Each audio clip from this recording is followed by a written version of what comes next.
Why give up ownership of land, of property, because of the place of the utopia, Zion? Let's talk about Palestine. When it's as extreme as a fight that never ends, someone must come up with a solution for liberation. Experiencing freedom for all?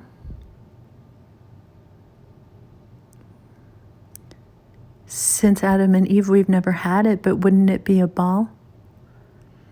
This is where justice comes in, weighing the heart and the brain on either side of the scale. Because the art of the heart is where we start to play our part. Where is your heart? And how do you find it? Let go of all you've been taught to know thyself.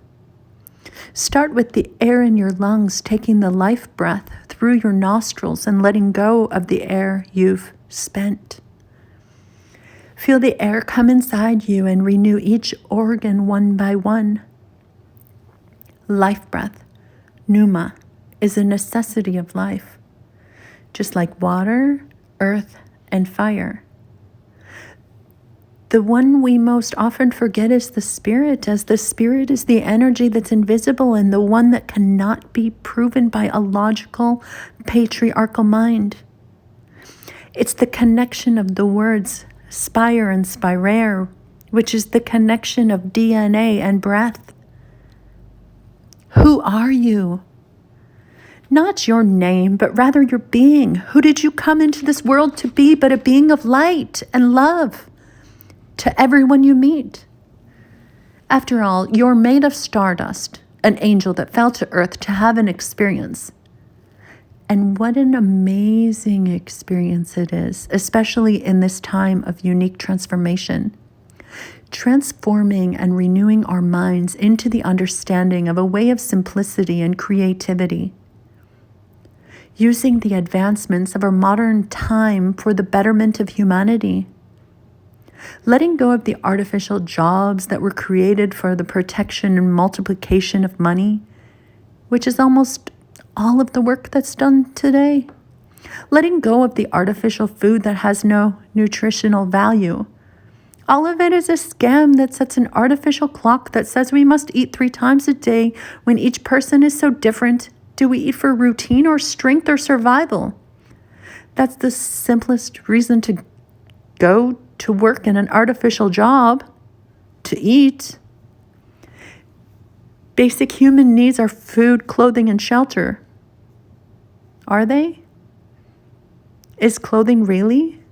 And shelter wasn't here when the first humans were on the earth, although it's a great convenience, especially in a hot, cold climate. And food, I've read stories of people surviving for months without eating. So what of that we were actually taught is true? And what really is a fabrication of lies to keep us spun in the gravity of the ways of the world? The way I see money, power, and control exist on one end of the rabbit hole, and peace, love, and harmony are at the other end. My journey of many blessings, trials, and tribulations has brought me to the other end, outside of the labyrinth.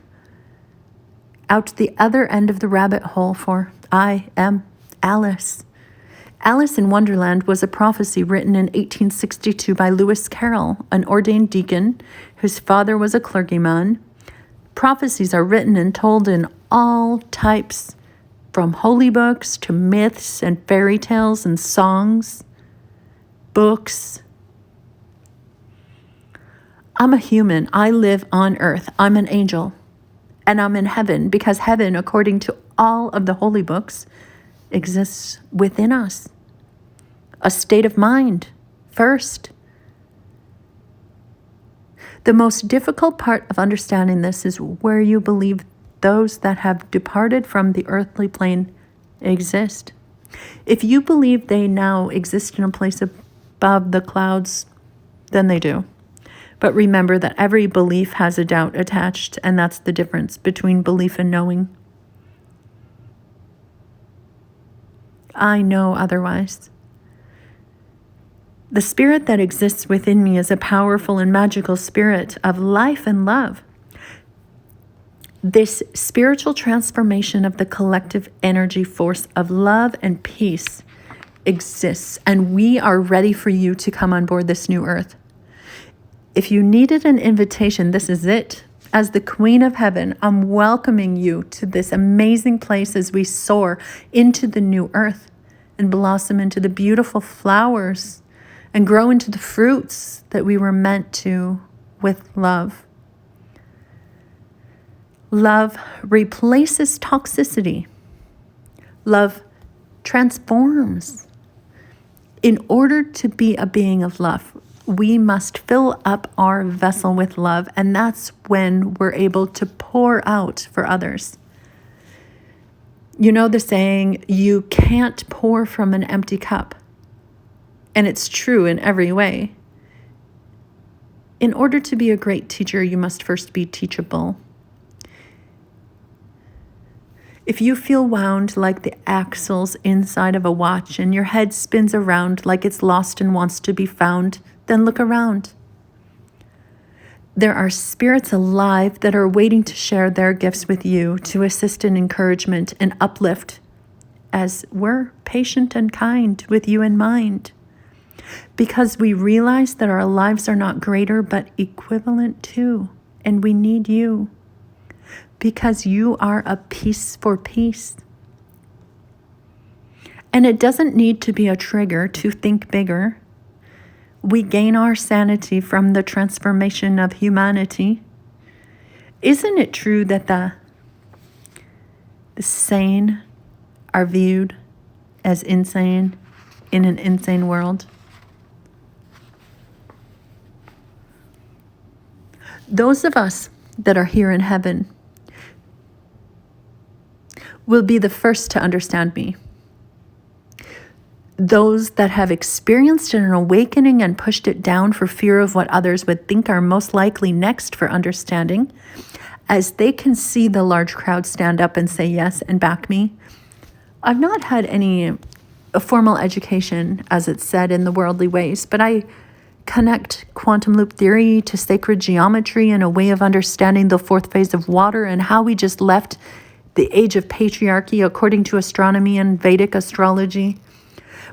But there's more, as you see. I've discovered for you, when you're ready, how to exit the labyrinth of the mind via panpsychism. As I connect the religions through omnism and seeing how we're a part of nature, that's when we really mature and understand the wisdom of freedom and see life again as a child.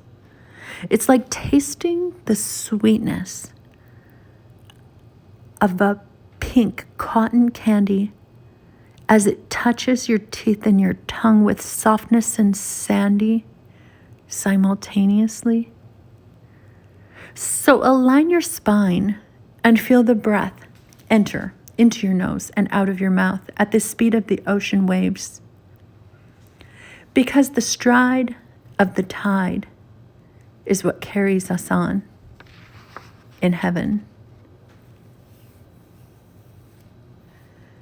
How did I get to where I am, understanding the death of the ego and the rebirth, the symbols of the ancients and how nature presents itself to me synchronistically?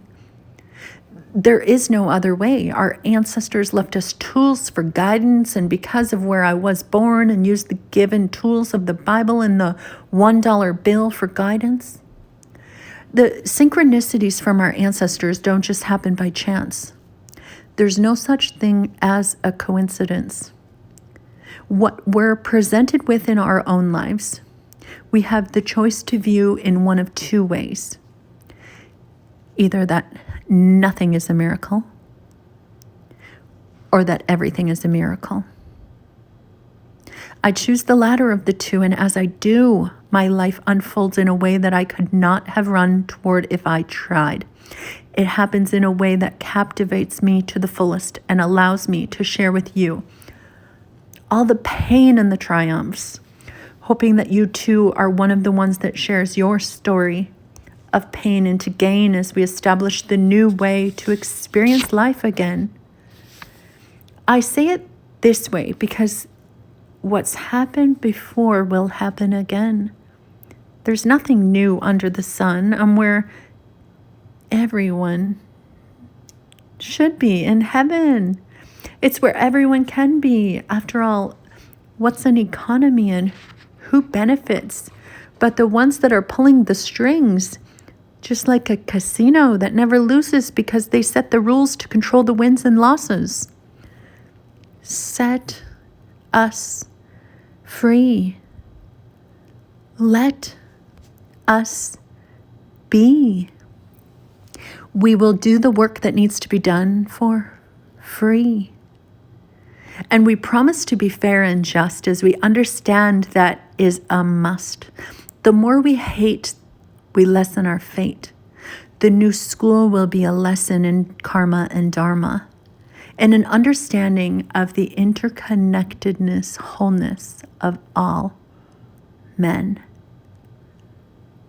Amen.